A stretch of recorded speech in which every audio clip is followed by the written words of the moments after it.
how did you enter the world of investing? Started to happen when I was in graduation college. Happened because a friend of mine loved reading business magazines, and I, उस time पे we just contributed same amount and bought the magazine and started reading about it. But that was the seed of understanding that okay, business world is there something. From what I can say, sir, you've been there for a very long period of time and you've seen multiple cycles as well. No matter what study you are doing, if you ignore the cycles and the impact of the cycles, ultimately there's at the core of the numbers, there's something that is happening beneath those numbers. And is there a way to identify which cycle we're in early? Picking winners from the theme, very difficult art. You are a proponent of evidence-based investing. Yeah, we test everything, right? We test everything, what scenarios it will work, what are the fringe cases, what are the edge cases. Hey guys, in today's episode, we have Mr. Puneet, who is a big proponent of evidence-based investing. Now, he has done a lot of research on stocks and companies on how they actually perform over a long period of time. So in today, we are going to understand his investment philosophy, his investment framework, and we're going to look at a lot of data about the market. So stay tuned. Hi, Puneet sir. First of all, thanks a lot for coming on this podcast. Thanks. I know you don't come on a lot of them, but I recently saw some of your videos. So I'm really curious to understand a little bit about your investment journey, right? So first thing, sir, I want to understand, how did you enter the world of investing? Serendipity is the true answer. So it accidentally happened because I come from a family which don't have any interest in stocks. Okay. Nobody has ever invested in stocks. Nobody has ever heard about stocks. And the path for me was pretty much defined from that vantage point only, right? So my interest in businesses in general started to happen when I was in graduation college. Happened because a friend of mine loved reading business magazines, and I just उस time पे we just contributed some amount and bought the magazine and started reading about it. That probably was the seed of it. Certainly not investing. I won't call it investing, but that was the seed of understanding that okay, business world is there something which as an engineer, as a person who is having a very narrow technical view of the world, doesn't really spend too much time thinking about. And that seed eventually, but that again, I wouldn't say that okay, I thought there I will become an investor. That happened when I joined my B school. And I got influenced by Professor Bakshi, who used to teach us behavioral finance, but he teaches us in year 2. Year 1, I had a lot of time because I injured myself. So I had a lot of time and I just met him and he gave me a lot of these Buffett letters to read. And I started reading them, and that was it. So once you start reading Buffett, you are hooked to investing in general, value investing more particular. But once if that is your starting of education, there's no going back. So after that, nothing deterred, right? I mean, 2009 happened. It didn't, put any dent in my view that, okay, I should become an investor. After that, it became a drive that didn't stop. Later on, I joined a fund, a hedge fund based out of Singapore. And from there, the research started. Good thing was that my philosophy at that point, what I studied, Buffett-centric, value-focused investing, and the view with which the fund used to approach their investments was largely aligned. So there was no dissonance between how I studied investing and how they practice investing. So my practicing also pretty much coincided with that worldview. And that was the lucky part, that luckily I got an opportunity where my viewpoints were also being observed in practical investing arena. And that's how I started. After a few years, it became quite clear to me that research can make me a good stock picker. But a good portfolio manager is a different ballgame altogether. Absolutely. And that's when I started managing portfolios, advising on portfolios. At that time, there was no concept of advisory versus, portfolio management. So I started advising on portfolios. Eventually, I took an advisor license, and then I've been doing advisory for 12 years now, 13 years now, apparently. Yeah. Wow. 13 years, near about. Last year, we decided that advisory model is not there's just too many regulations around it. We wanted more clarity. So we thought, okay, let's launch a fund. So pretty much the same philosophy with which we have been advising on portfolios for many years now. We converted that into a category 3 AIF. Category 3 AIF. Yeah. Okay. Wonderful. So that's pretty much my investing journey. Superb. So from what I can say, sir, you've been there for a very long period of time and you've seen multiple cycles as well. Seen multiple cycles. Okay, sure. You can say that.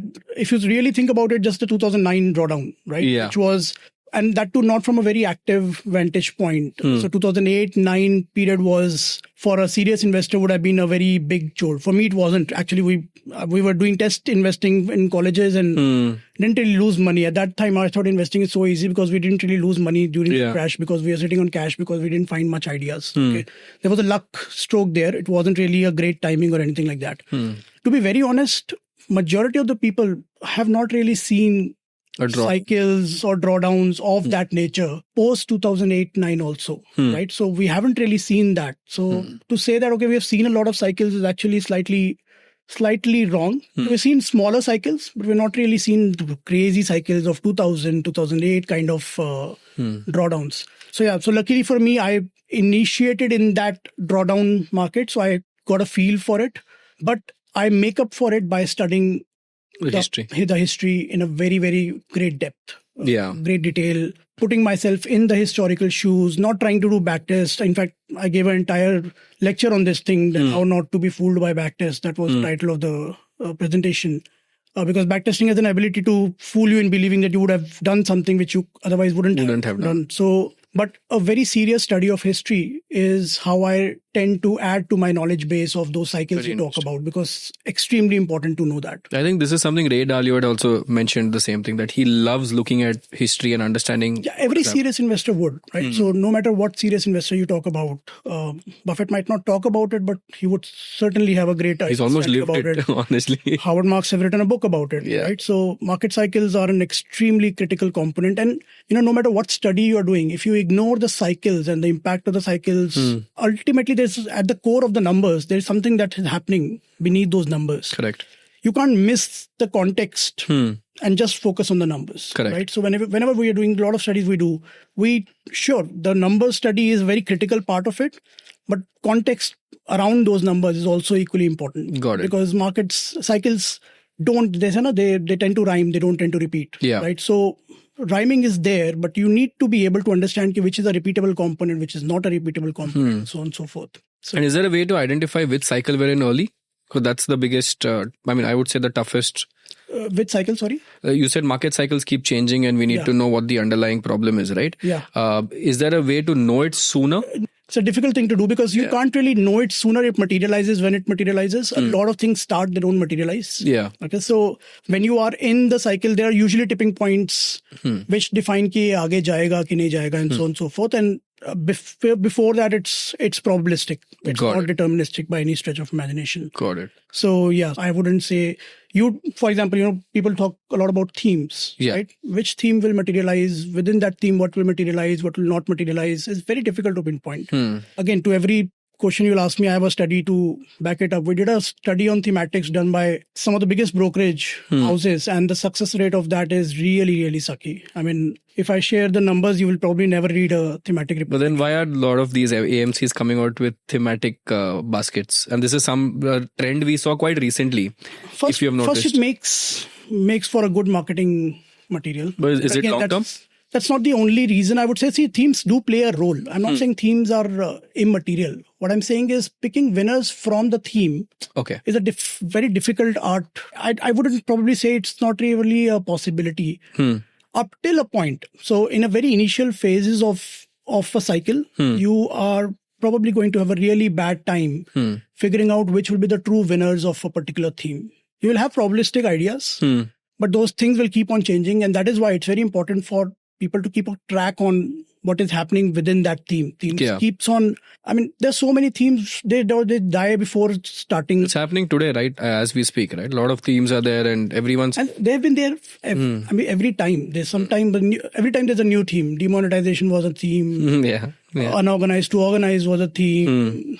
Unorganized to organization theme started when the demonetization and GST started, when the GST became prominent. But materializing of that is probably happening as we speak. Not, even though the seeds were laid at that point in time, it didn't really materialize the way people thought it would materialize. Right. So picking winners from themes very early is a very difficult thing to do. So you've said you've done studies of a lot of things, right? And you are a proponent of evidence-based investing. So can you show us some data today on different styles backed with complete, data and evidence? Can we see something today if that's possible?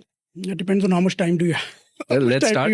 Let's start. But See, let's understand the core of what evidence-based investing is, right? So whenever you're learning something, you go and you read a lot of stuff, you talk to a lot of senior investors, and they will give you some wisdom nugget, so to speak. Correct. Right? And it doesn't only come from the seasoned investors, it comes from people who are researchers, people who are, people who have written books. A lot of places where you get a lot of wisdom nuggets, if I can call them. Yeah. Right? What doesn't come with those wisdom nuggets is the scenario in which that wisdom nugget is relevant. Okay. Fair. Let's say कोई आपको आके बोले कि अच्छा यार quality companies में पैसा बनता है, right? If that's a statement somebody makes, it's a very, how do you convert that line into a practical application of any sort? Correct. Right? You need to have answers to a lot more questions before saying कि okay, quality में पैसा बनता है, right? Maybe that guy, whoever has given you that wisdom, knows about all those. He knows the answer. Maybe he does, maybe he doesn't. I don't know. But he's certainly not going to tell you. If he's not going to tell you what is the use of that wisdom. Correct. Right. So the way we approach investing is that we test everything. Right. We test everything.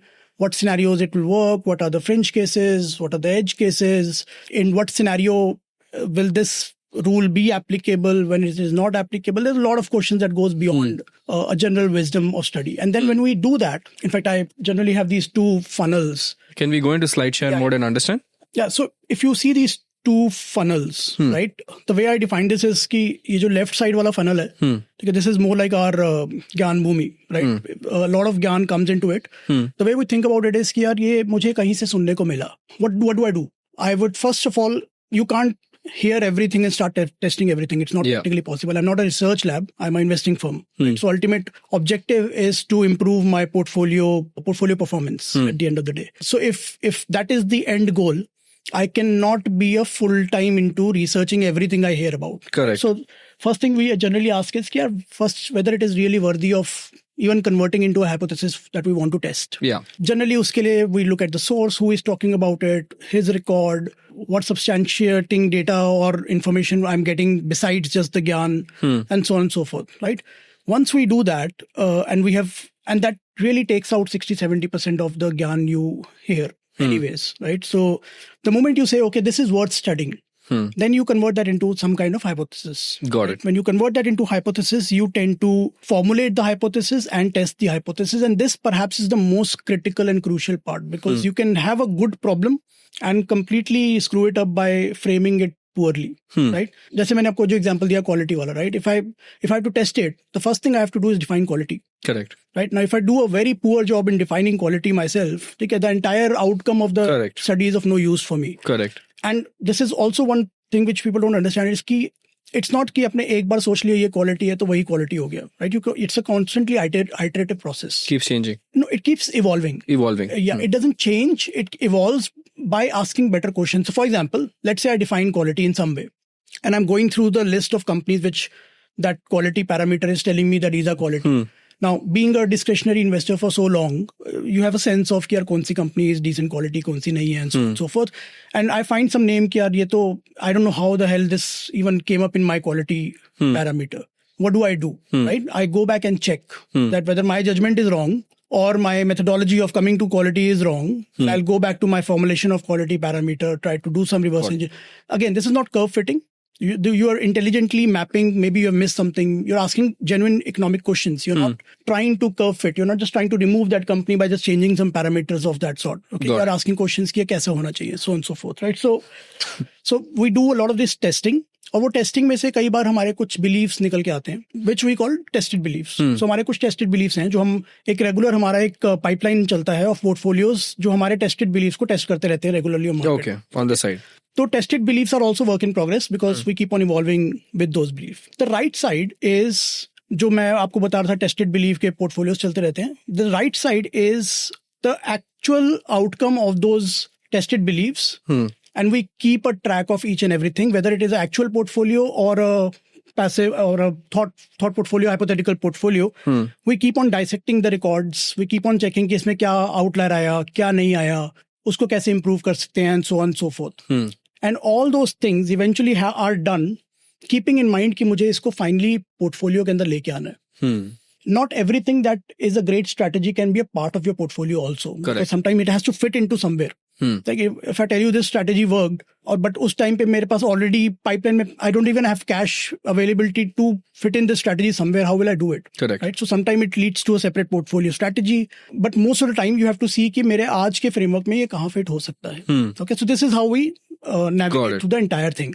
Got it. So every study that we do eventually is either validating some kind of a belief system and then taking that into to that other end कि इसको मेरे को application में कैसे लेके आना है.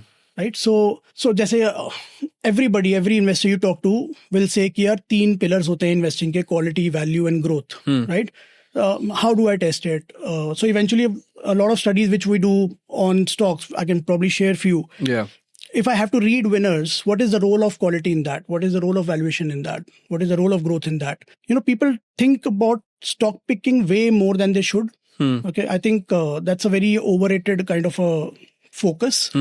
Because ultimately stock picking, if winners or losers की बात आती है, right? So how do we define a winner? जिसका पैसा बन गया. How do we define a loser? जिसमें पैसा lose हो गया, right? Generally a winner or loser from our vantage point should be defined as कि यार इसका process ठीक था या इसका process खराब था. I'll give you an example. There's a company called Force Motors and we didn't invest in that company. We're studying that company. And we didn't invest in that company. Again, I don't want to say much about it. A lot would have changed. This is a quite old example. But my process was to the T. And if I would have followed the same process today, I still wouldn't have invested in that company. Right? Okay. Despite that company becoming a very big success story. It didn't fit in your process. Yeah. So despite that company becoming a very big success story, I don't count that as a loser for me or, something I lost or something, omission error or something like that. I don't think of it that way. Whereas if I would have invested in that company, I would have called that a mistake, even though it was a winner, so to speak. So we have to stop thinking about too much. There's a lot of randomness also in the returns that we get from stocks. I tend to say कि focus more on portfolio as a whole. So when I'm thinking, I'm always thinking portfolio. I'm not thinking individual stocks anyways. I'm thinking कि ये portfolio कैसा होना चाहिए? How does the portfolio become resilient? Some of those stocks will do well, some of those will not do well. Yeah. But that's an entire portfolio ka construct. Even if you ask me, I will not be able to separate those winners and losers in the starting of the framework. Yeah. Otherwise, I would have done it. Yeah. Right? Otherwise, वो आता ही नहीं portfolio में. Correct. Right? So this is the entire framework of how the evidence-based investing approach is and how do we approach all these kind of studies. Got it. So can we go deeper in this and understand with data, let's say, how do we find these good companies? Or you spoke about the 3 pillars, right? Quality, value. So can we look at that, or quality, valuation and growth? Can we understand a little bit about that if possible? Like if I'm a normal investor, what do I look at? Do I look at all 3? Are there situations where one trumps the other? Or I don't know, I have no evidence. That is why I'm asking you for it.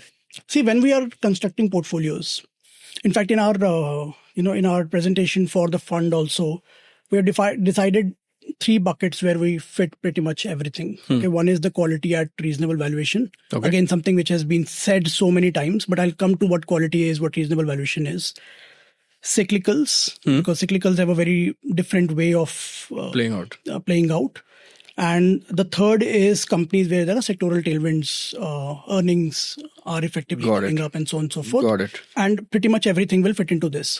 But this is not something where we have, ऐसे gut feeling वाला काम नहीं है यहाँ पे. So I won't say this is a quality at reasonable valuation. If you ask me how reasonable, I'm not saying कि अच्छा ठीक है यार ऐसी company जो है वो 30p पे ठीक है. Those kind of statements I don't like them and I don't make those kind of statements. So they are very measurable.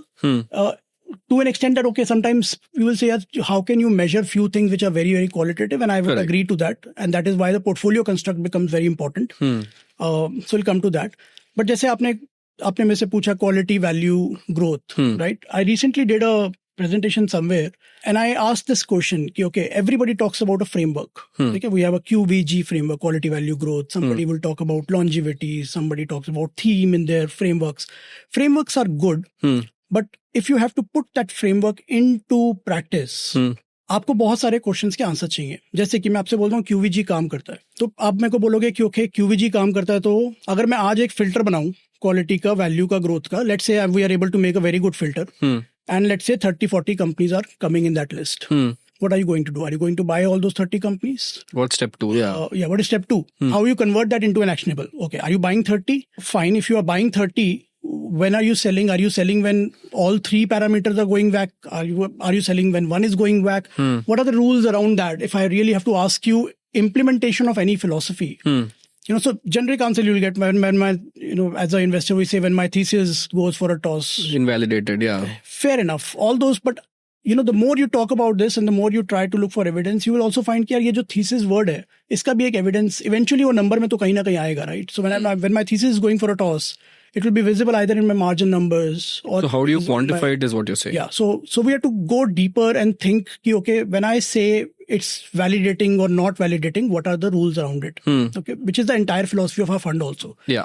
A couple of years back, maybe 2 or 3 years back, we did an exhaustive study on what constitutes a good long-term stock. Okay. And we had to define it. A lot of people, it's there I gave in some interview also. And I had to say the word multi-bagger. I hate that word because it's a very clickbaity word. Yeah. But the key idea I was looking for is, okay, what are the constituents of a company that gives you, let's say, a 25% CAGR over 5 years? A wealth creation stock. A wealth creation stock. And I did some numbers and study, and it's there in public domain, the numbers and etc. But the core idea of that thesis was here, is there a recognizable trend or recognizable pattern that you find in winners of 5-year winners? Correct. Okay. And eventually something came out, and I'll come to that, what came out. And then I went and reversed the question. I said, why am I looking at 5-year CAGR? Right. So let's look at it. Let's think from a vantage point of real life application. Do I buy stock today and then hold them for 5 years precisely and then sell them after 5 years? It doesn't happen. And then like make that. an understanding whether it was good or bad. Yeah. It doesn't happen like that. Practically, Correct. It's not possible for me to make a static portfolio, which will be, this is start day 1, 5 years down the line. These are the stocks I was holding. Right. I need to have a way to figure out what I'm buying, when I'm holding, when I'm selling, at a stock level also, and at a portfolio configuration level also. Correct. Right. So, and I've then broke it down further. Why are we looking at this quality, value, and growth? Everybody says that. Okay, fine. Just because everybody's saying it does not make it truth. Yeah. So let me go and check that component also. Now we have internally a methodology of defining quality, defining value, defining growth score. We call it earnings score, which we come up with. Now, before I even go explanation, sometimes understanding these 3 components is important. Yeah. Quality for me is a quality business. Okay. And it is, so people talk in terms of relative quality and absolute quality. For example, they will say Shriram Cement is a great quality stock. It might be a great quality cement business, right? But is it a great quality business? Yeah. That's a separate question to ask, right? So first, the quality definition in itself needs a refinement. Secondly, what defines quality? Right. So some people talk about cash conversion as a earning quality measure. ROE as a measure of, Buffett says in his first letter, return on equity is the key component to measure management effectiveness of a business. So if I say, okay, ROE has certain parameters. All of your audience would know about DuPont breakdown. Correct. Right? So there's a margin breakdown, there's a turnover breakdown. And then you can look at the turnovers and the margins relative to the sector or in an absolute picture. That will pretty much define whether it's a quality business or a non-quality business, right? So a stretched working capital might be a norm in certain business, let's say a commodity business, whereas a good working capital cycle is a norm, let's say in a consumer or an FMCG business. So even slightly stretched working capital cycle is a indicator of a poor quality for a consumer business. Correct.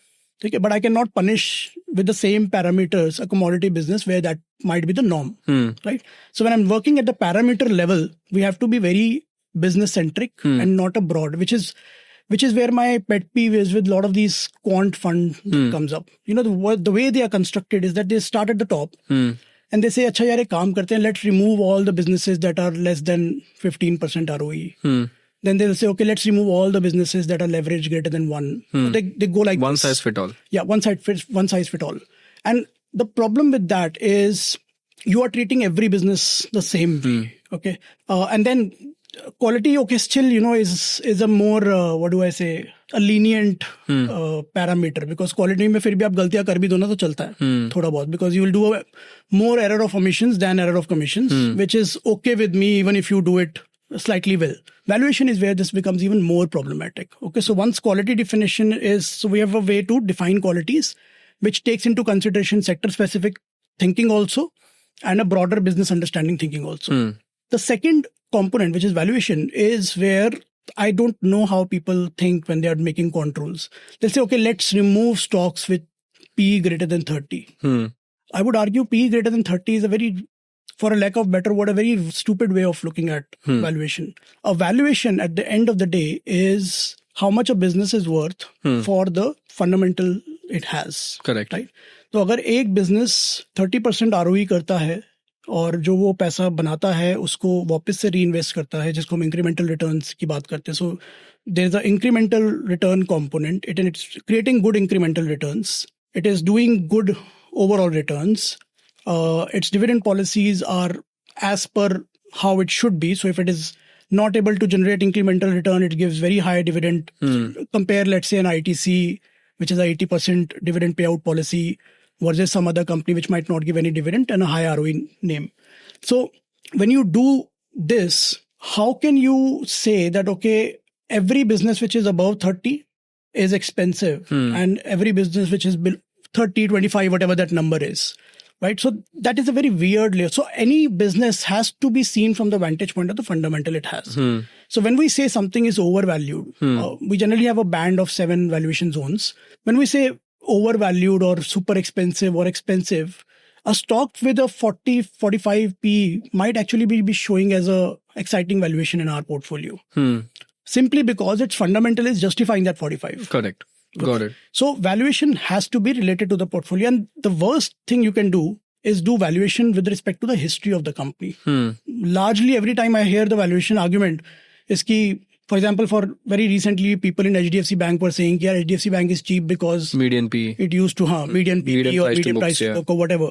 I think that's a very wrong way of evaluating multiples. That's a right way only if you are, so there is an assumption built in there. The assumption is that the business fundamentals or the business parameters have not changed over that period. Then you're saying, okay, how come the market that was valuing this company at 8 price to book or 6 price to book is now valuing it at 3 price to book or 2 price to book? That's a valid question, assuming everything else remained same, right? But market is very intelligent. So is this where growth somehow coincides with valuation? Growth is a component to it, right? But there are dividend paying companies also. See, eventually you have to think about if you go to the core mathematical DCF framework, you're looking at the cash flow that is coming to the hand of the investor. Correct. Right? It either comes in form of earnings or it comes in form of dividends. Yeah. Right? Yeah. The difference between the two, for example, if ITC dividend has to be discounted, and again, I don't want to go too much into the maths part of it, the dividend discounting is more certain than a earning discounting. Correct. So when you talk about the cost of capital, and I don't want to really touch that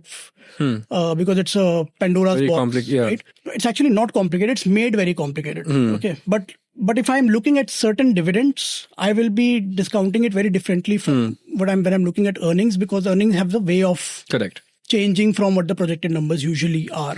Okay. So as a matter of policy, if it's not a matter of policy, then dividends are also to the whims and fancies of the management.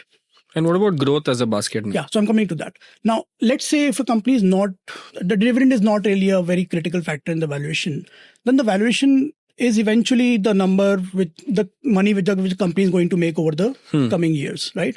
Now, that is inherently the growth comes in. Correct. Because let's say you have $100, you make 20 as a 20% ROE. This 20 is eventually going to go back in the business. Correct. Right? Your capital base will increase, but parallelly, you need to create 20%, let's say, just to maintain 20% ROE, you need to make 20% on that. So it will lead to a 20% growth, right? So if your growth is not happening, that means your incremental returns are much poorer than your original returns, right? So that is where the incremental number, growth, all they tie together. Correct. So when you're looking at growth, it's ideally not a very separate pillar, but an integrated pillar with valuation itself. In fact, if you look at growth parameters separately, you should look at it in a very different way, where you're looking for those temporary businesses which are going through a patchy growth phase, but not from a permanent vantage point. They call it temporary setbacks, good quality names. One message if I want to give to anybody is that always ask why something is so easily available to you at glaring valuations if you think that is. Okay? Market is usually much smarter than we give it weightage. We tend to think we know more than the market. Generally, that's not the case. So we have to ask, why is market giving what it is giving? If the reason to that is that market does not have market does not want to have a short-term money stuck in this. That becomes your edge key. If you can put your capital, wait for things to improve and then ride that journey. Those kind of places make growth as a separate driver. We tend to mix. So जब हम वो देखते हैं ना quality at a reasonable growth में, वहाँ पे ये काम आता है. But generally growth is a part of valuation. Correct. Okay, so we don't tend to mix the two. Then don't tend to call it a third parameter and then punish a company on both the parameters if we are doing any kind of parametric thinking. Got it. So ये हो गया quality, value का And growth. and growth के components. Yeah. अब मैं आपसे ये सवाल पूछता हूँ, अगर मैं आपको रिवर्स करता हूँ कि यार हमने 5 year 25% कैगर वाला स्टॉक्स देखा, मल्टी बैगर स्टॉक्स, उसमें ये निकल के आता है कि valuation is a very critical factor in ending of the journey of a multibagger. Ending, okay. Yeah. So generally, a stock pretty much dies down if the valuation is expensive. So valuation becomes a critical factor, not for the journey of the entire thing, but when all the stocks which stopped becoming those multi-baggers had one very key component that most of them became super expensive. But does that have nothing to do with growth? Because when growth stops is when you're... Yeah, so I'm coming to that. So valuation to निकल के आया था वो number से, वो ये था कि valuation trumps everything in the journey of a... So if you want to keep on holding something for a very, very long period of time, holding very super expensive, not... Can you give an example? Because what is expensive? Like if you go to EV EBITDA, what? Because again, you said it's very subjective, right? Sometime back, I was talking in one of the interviews. There was a time when quality at any valuation was like a holy grail being given to the investors कि यार अच्छा business में आप कभी भी किसी भी valuation पे पैसा डालो 20-25% कैगर बनना चाहिए. That's a very faulty thing to say, and I said it in one of the interviews that these are some names. जैसे एक फुटवेयर कंपनी थी which was a great business for a very large chunk of its life. At that time nobody was talking about it, but when the valuations were very crazy and the business was struggling, both came together. Overvaluation, growth also started slowing. The stock went, I think, nowhere for next 5 years, 6 years. And that's not one stock. It has happened across. It happened in one of a very large two-wheeler company. It happened in very large banks where the valuation themselves become the dragging point. Okay. Now, what happens when the valuation is a dragging point, even if the growth is coming, okay, it becomes a support. It just ensures कि वो drawdown इतना severe नहीं है. But it does not stop it from becoming a dull or a dud stock. But if both get screwed, then everything falls back faster. अगर growth भी रुक गया, valuation भी गया, तब तो your drawdowns will be very high. Right? So वो वहां से वो निकल के आया कि valuation बहुत critical होता है. Growth is an absolute critical thing. And quality is something which was a very dicey thing. It came out. The smaller the company, the lesser the quality has any role to play. Impact, Yeah. So again, if I probably have those numbers. If you see category distribution, we have changed these names, but this was more to make people understand. So fundamental crap, it has 75 or 76% companies which were in that filter zone were coming as a very, very poor fundamental companies. Okay. In that 5 year, 25 year wala study. I mean, I'm not going in the detail of that study right now because of the scope of time. But the core idea here was ki then the entire premise get challenged. Right. So when you say, okay, invest in good fundamental businesses, what are we really talking about? If the number says ki 75% of the companies in the starting of the journey, this is the starting point of the journey, but actually not definable good quality. So this is a quantitative exercise. You have to think in terms of quantitative numbers. They were by no stretch of imagination defined as a quality business at the point of the starting of their journey of being a 25% CAGR kind of a stock. Yeah. Okay. The thing changes the moment you start distributing it across market cap. The good thing is, if you go to the next slide, right, the more, further you go in terms of market cap, the more contribution of fundamental starts to matter. Okay. So you will see that, okay, smaller companies, historical numbers will never put them as a great fundamental business. The medium ones would still have so history will become a good guide, not for a smaller company, but for a medium company or a larger company. Got it. Okay. So when people say quality, and if your lens is historical numbers to measure quality, then you also should know that that's not a great measure when you're looking for a, correct, for a, 5 year, 25% CAGR stocks. And I've done this study for last 26, 27 years का number है इसके अंदर. I think 98 से start किया था मैंने. Okay. So and it keeps on updating. I keep on updating this Got study. it. So where do we find the let's say wealth creation stocks, because you don't like the word multi-bagger? So where do we find this from a market cap? हाँ, उसके लिए ना, उसके पहले ये समझ लेते हैं कि आपका होराइजन क्या है. Let's assume 5 and above. हाँ, तो 5 ईयर का होराइजन ना होना और उसको होल्ड करने में बहुत डिफरेंस है. Yes. ठीक है, ये कहना बड़ा आसान है, but I will just tell you, your complete way of looking at stock, selecting stock. आपका पहला स्टेप क्या है इन इन्वेस्टमेंट जर्नी? आप ढूंढ के स्टॉक ढूंढोगे, राइट? वो स्टॉक ढूंढने के लिए जो आपका पहला स्टेप है, that is largely driven by how you are placed yourself to hold it for the entire journey through which it will actually become a great multi-bagger, for the lack of better word. Okay, वो अगर आप में, again, just if you look at the numbers again, so what I did was, मैंने क्या किया, मैंने बोला अच्छा ठीक है यार, सबका टाइम फ्रेम अलग अलग होता है. कोई 1 साल के लिए सोचता है, कोई 3 साल के लिए सोचता है, कोई 5 के लिए सोचता है. Let's bifurcate the winners as 1 year winners, 3 year winners, 5 year winners. ठीक है, बाइफरकेट कर लेते हैं. 1 year winners, और हम रोलिंग देखते हैं. So very important to do rolling, because you don't want the starting time period to impact the study in a large way. Correct. 2008-9 के क्रैश के बाद every parameter would start looking good. Correct. Because everything made money. Yeah. Similar in the previous COVID crash also. Perfect. Right. So you need to see rolling numbers to increase the windows, and you want to remove the impact of outliers impacting the entire study. तो अगर मैं 1 year, 3 year, 5 year में bifurcate करता हूँ, तो बहुत अलग चीजें निकल के आती हैं. Right? For example, if I'm looking at 1 year winners only, and I'm defining winners as the top 10% return creators in the universe. Okay. So let's say the universe is Nifty 500, top 50 stocks. Okay. Perfect. तो अगर मैं वो लेता हूँ, just look at this particular chart which talks about the churn percentage. Okay. 1 year, 3 year and 5 years. ठीक है, आप इसमें churn percent, so this is the churn percentage. Now just look at that line which is there in the blue. Okay, 1 year winners tend to have a very, very high churn rate. So what that number 80% means, the starting number of 2006 में अगर मैं देख रहा हूँ, what is that number implying? It is implying कि पहले साल के और दूसरे साल के winners में 80% of the portfolio will entirely change for you. Okay, and just look at that line is consistently above 80%. Correct. Which aligns with your fundamental crap theory in the first year. अभी दोनों थोड़ा सा अलग रखता हूँ, right? What it aligns with is, it doesn't have to align with anything. You just have to know yourself and know your strategy before you start buying stuff. Okay. So लोग सोचते long term है, करते short term है. ठीक है, तो problem वहां पे आती है.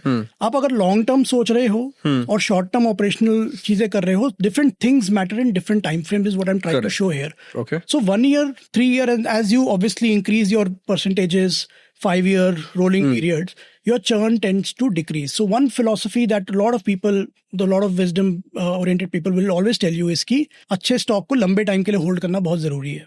Right? And churning tends to be less when you're holding for 5 year years.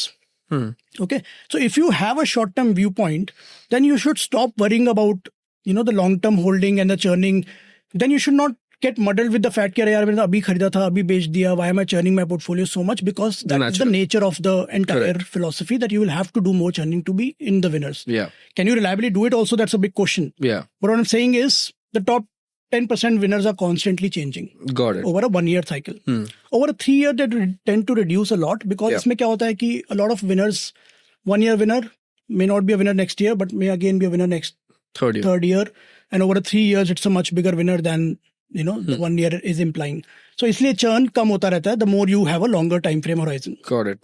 Now let's look at these numbers. Right? What it is telling me here is that if I'm looking at 1 year winners, so we have seen that's a huge churn portfolio it has to be.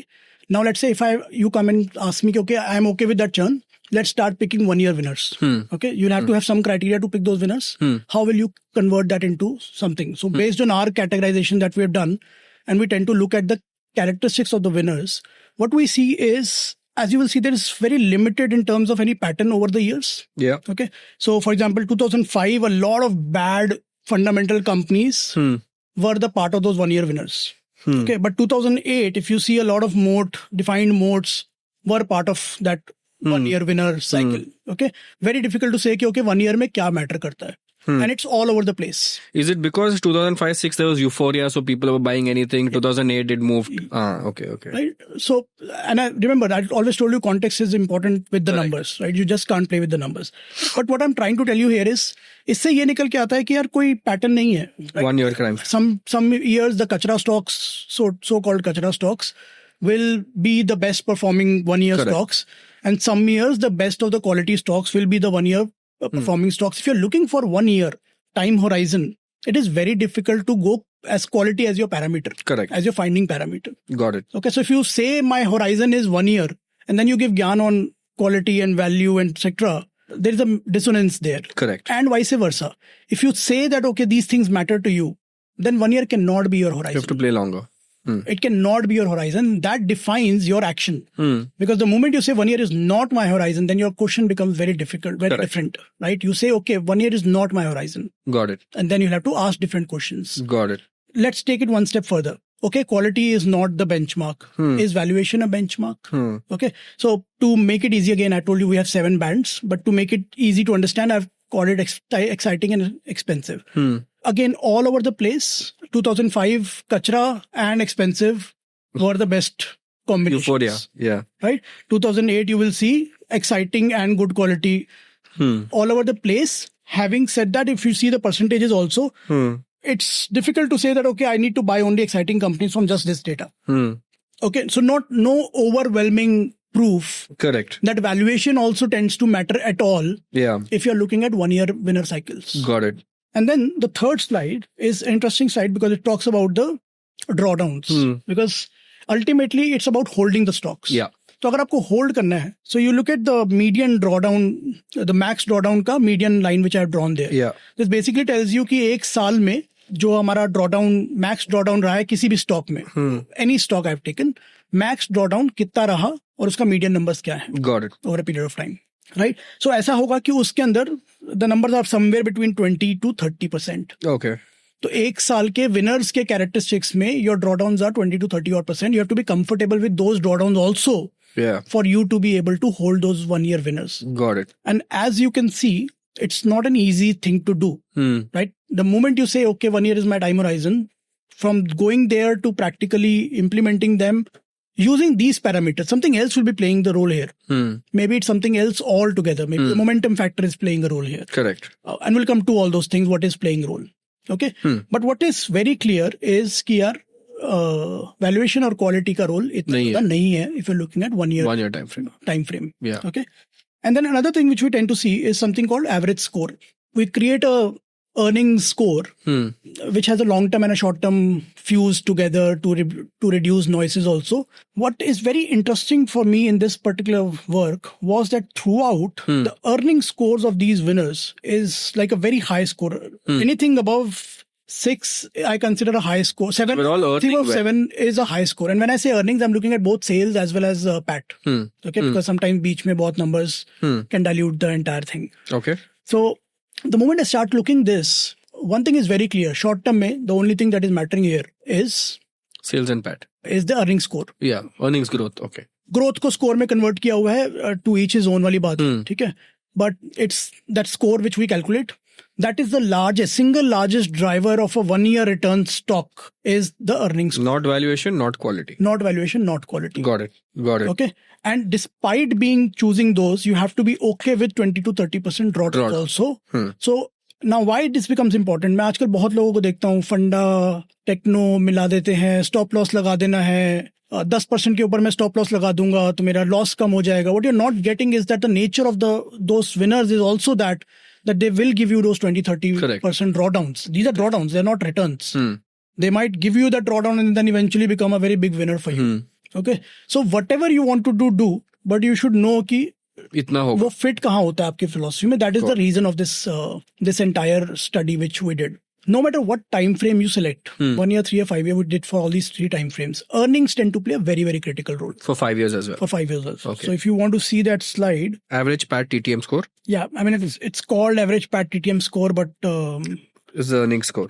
yeah, let's think of it as earnings score because there's a TTM component, there's a quarterly component also into it. So I don't want to give you a wrong picture Got here. it. But the core idea is that the score we calculate, even for these companies throughout the journey, this number is again 8.2 and above. Yeah. 8.2 and above. Okay, which is also very, very significant number. So चाहे वो 5 साल का winner है, चाहे वो 3 साल का winner है, चाहे वो 1 year का winner है. The consistent thing you have to do is you have to have the earning score being consistently there. Got it. Generally, in our country, at least historically, what the data tends to suggest is that the company gets really punished if the earnings are not there. Yeah. And what is considered good earnings according to earnings score? Like 15% sales growth and PAT growth, 10%? ऐसा So नहीं you देखते can't आप? do that. So उसका problem क्या है कि in a bad earning cycle, You will have all your scores will tend to. So for example, if I give absolute numbers, na, this score takes into consideration the cyclicality of earnings also and relative earnings also. So how do you do that? So we do 5 years?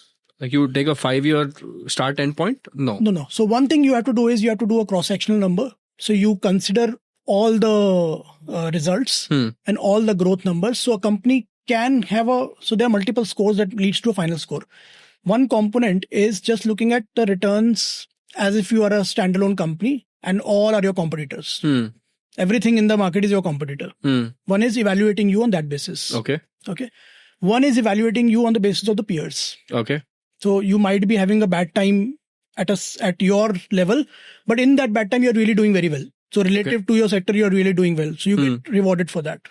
Okay. And the third is where the 3-year medians tends to come into the picture. So where we tend to see कि अच्छा this particular number is low or high probabilistically.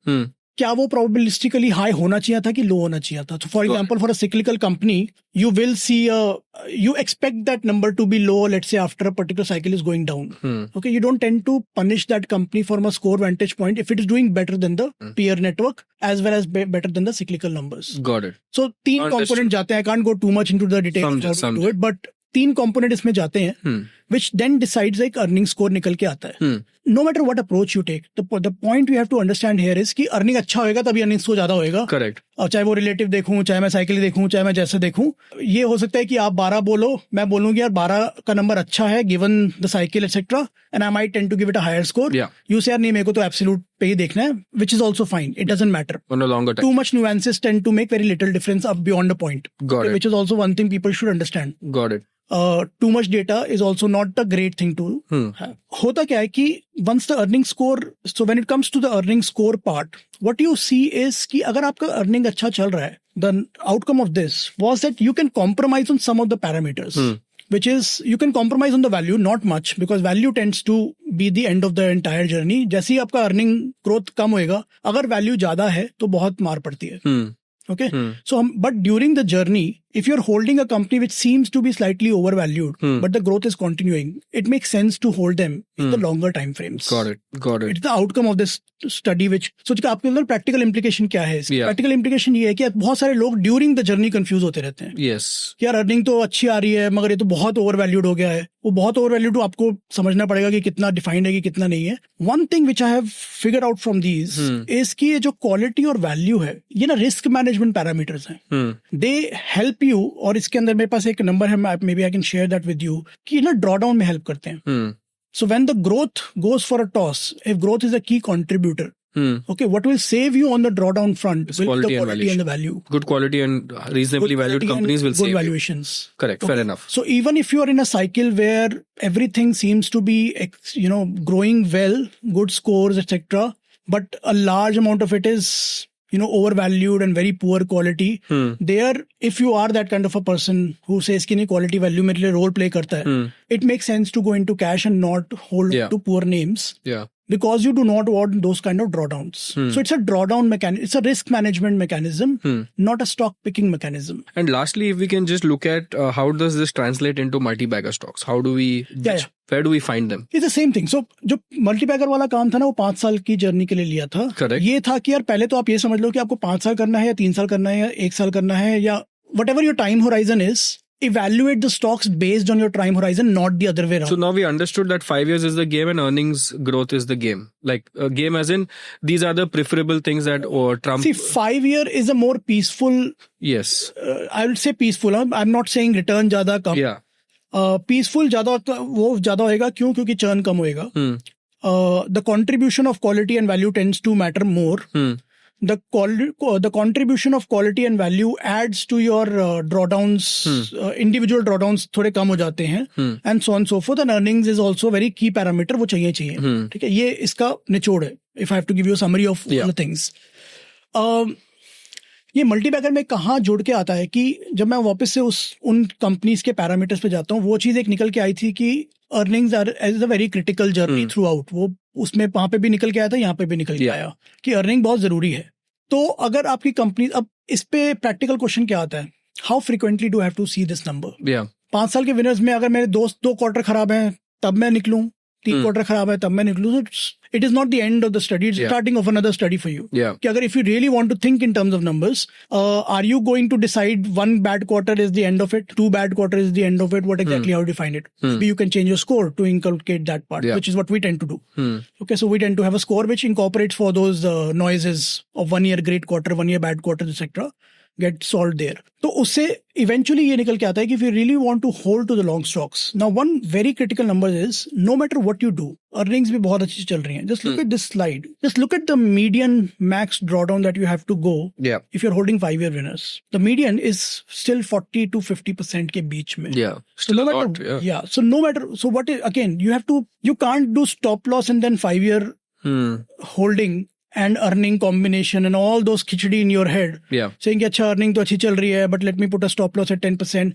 The nature of long term winners is that they will give you 40 to 50% drawdown during that 5-year journey, once in a while. Okay, so you need to be comfortable with going through those drawdowns if everything else is fine. Got it. Right? And these drawdowns tends to become lesser if the portfolio constituents have good quality and good value. Got it. So if I give you one takeaway, buy decent quality, decent value, but don't think कि उससे पैसा बन रहा है. Correct. But उससे आपकी risk management strong होती है. सिर्फ growth से growth is a very big contributor. Growth is a much bigger driver of the return components than quality and value. But quality and value are the biggest drivers of your risk management. Perfect. From a long-term perspective. So Puneet, from all these research and evidence-based, understanding that you have done, how does this translate into a fund? Like when you put it in your fund, how does it translate into that? All these studies which we do, we tend to find कि क्या matter करता है, क्या matter नहीं करता है. Right? That is the core of, so that becomes your belief system. And we, over a period of many years, कुछ experiential learnings और कुछ evidence learnings से combine करके you figure out कि okay, these things matter and these things don't matter. The entire journey of the entire composition of the Mahi fund, we call it, is essentially incorporating all these learnings and building into the portfolio. So for example, in portfolio, we have a defined rules कि मेरे को कितने time period के लिए किस type के stock को रखना है. करेक्ट. ठीक है. तो we don't tend to jump the gun just because एक ये हो गया या कुछ खराब हो गया, because we have done the study and incorporated that कि अच्छा ठीक है यार, इतना ड्रॉडाउन था, मुझे ड्रॉडाउन के बेस पे रिस्क मैनेजमेंट हो गई या स्कोर्स खराब हो रहे हैं उसके बेस पे risk management, we have tested everything to see कि कितने टाइम के लिए किस टाइप के स्टॉक को रखना होता है. The philosophy is very different for cyclicals versus sectoral tailwinds players versus the quality at reasonable price. Okay, got it. So that is one. As I told you, we have defined quality parameters. We don't define quality by absolute numbers कि अच्छा 20% से ऊपर is great quality, 25% से ऊपर. We have a relative and sectoral specific rules which defines quality. Beyond that, valuation also goes through the entire same thought process कि यार valuation कैसे करना है. It's not कि अच्छा high valuation is bad or low valuation is. किस segment, किस sector के लिए कौन सा valuation parameter gives the most optimum picture is the way to think about it. And then one thing which is slightly less, I would say, discretionary, slightly less intuitive, is कि quality of earnings we talk about a lot, okay, but how do they actually play a role? The moment you go long term, अभी short term में हमारा clear हो गया कि उसमें कुछ भी play नहीं करता है. The moment you think long term holdings, the quality of earnings becomes a very important parameters based on what some work we have done in, again, your risk management side. Bad companies, bad quality of earnings, and when I say quality of earnings, I'm talking about the financial shenanigans, frauds, etc. Frauds में पैसा बनता है. Okay, let me say this very, and please don't buy frauds just because I'm saying that. What I'm trying to tell you is that जब तक fraud पकड़ा नहीं जाता, तब तक उसके अंदर, तब तक बहुत सारे ऐसे winners हैं जो winners की लिस्ट में आए होंगे, but they had a very shoddy quality. Later on, I mean, obviously everything looked good. Yeah. But if you keep a control on the quality of earnings side, your risk management becomes much more stringent. So all these things that we bring into the portfolio are from a risk management vantage point कि यार हम quality of earnings का हमारा एक score है. We tend to completely remove those companies which have very poor quality of earnings. It's a very clearly provable fact कि इसकी वजह से drawdowns बढ़ जाते हैं. Got it. If you increase bad quality names, bad quality of earnings in your portfolio, it increases the drawdown. So risk management vantage point से that is one. Eventually growth and eventually valuation, ये सबको filter करने के बाद हम कुछ set of stocks निकालते हैं with a viewpoint कि हमारा holding period लंबा है. Yeah, 5+. Yeah. But with also a viewpoint कि किस scenario में the rules that we have tested, किस scenario में वो rule break हो जाते हैं. And you have to And we need to exit out of them even if we have a long-term view. Got it. ठीक है? And that rule is not price-based trigger. They are not stop losses. They are not those. They are the scores that we have calculated and the historical study that tells us कि यार ये हो गया तो वो journey जो हम पढ़ रहे थे उसका break होने का tendency बहुत high है. Probability बहुत high है. And then we tend to bring that into this. Got it. Okay. Over and above this, there is a capital allocation strategy. Yeah. which overlays all these things कि किस time पे हमको cash में जाना है और किस टाइम पे हमको equities में. And is that a stock specific answer or is that a market specific answer? It's going into cash. Yeah, so it's a stock specific answer. When you do not have enough ideas, we don't tend to fill the bucket. Just because जो हमारे criteria है, we don't compromise on that. The rest goes in cash. And what is your average stock constituent? Like 20 stock basket, 10? 25. 25. Average. So इसमें भी होता है problem होता है. The moment you are in cash, markets like That means markets are not great also because you've hit your. Markets are not great for our philosophy. Exactly. Let me put it this way. Everything is based on what you have zeroed down to. But what is the key thing here is कि कोई भी strategy कभी काम तो करेगी नहीं. When you are in cash, the cash drag can hurt you. Correct. Okay, so in markets, especially sideways market, when the markets are usually going up, for those time when it is slightly going up, the cash drag will hurt you. Correct. So the strategy, we know that it will hurt us, but we also know when it will compensate back for that hurt period based on the testing that we And at a given point of time in your watch list of tick marking all your criteria, how many you keep outside? keeps on changing dramatically. There was a time when we had just 13 or 14 stocks that made the entire Cut. And there are times when there are 50, 60 stocks also making. But you will still the keep cut. 20 only. 20, 25. Yeah. We you will will not change the go above. portfolio component based on that. Got So allocations are predefined. And do you take non-correlated assets or is it all stocks like gold, silver, commodities, REITs, InvITs? This is a pure equity fund. We do hedge based on a overlay which we have. When we think markets are on the extreme sides, there's a hedging mechanism in place. Okay. But there is no Wonderful. other asset class there. Awesome. I think, Puneet, that was a very power-packed episode. And this is why I like, people who, you've taken a lot of effort to build this. How many years did you take to do this study, or months or years? I'm sure it's not. To give that answer, it implies that I started at one day and then, ongoing effort. It's an ongoing effort. Yeah. So on this idea of rule-based, quantitative-based thought process को portfolio तक लेना, it's a 5-6 years का that's what thought process that very eventually intense, gone into the fund culmination. No, but it's very good because when you do things like this is when it helps a lot of retail investors understand a lot of things as well, right? Because that gives us sense of how to make, I have the statement like, how do you make sense of nonsense, right? So that is basically what you have done with this. You're trying to make sense of a very confused, very fluid because market. All we get are uncorrelated or एकदम हवा में अटके हुए wisdoms which have absolutely no context around it. What I try to do is build a context for my own learning. How to quantify it. And if I find something will be beneficial for other people also, I tend to share that. Super. Okay, awesome. Thanks a lot, Puneet, for coming here. Yeah, thank you. Thank you. Thank you guys for watching this entire episode. And if you've stuck around till here, then please click on that subscribe button because this will help us grow our channel significantly. Thank you guys. Take care and see you. Bye-bye.